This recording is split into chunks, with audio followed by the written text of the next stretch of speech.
തൃശൂരിൽ ബൈക്കിലെത്തിയ സംഘം വയോധികയുടെ മാല പൊട്ടിച്ചു. ചിറ്റിലപ്പള്ളി സ്വദേശിനിയുടെ 2 പവനോളം വരുന്ന മാലയാണ് മോഷ്ടിച്ചത്. പേരാമംഗലം ചിറ്റിലപ്പള്ളി ജോജോ ലോഡ്ജിന് സമീപത്ത് വെച്ചാണ് കവർച്ച. CCTV ദൃശ്യങ്ങളെ കേന്ദ്രീകരിച്ച് പേരാമംഗലം പോലീസ് അന്വേഷണം ആരംഭിച്ചു.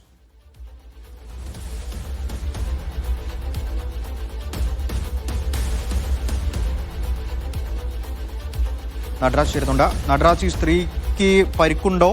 മോഷ്ടാവിനെ പറ്റി എന്തെങ്കിലും വിവരം പോലീസിന് ലഭിച്ചിട്ടുണ്ടോ?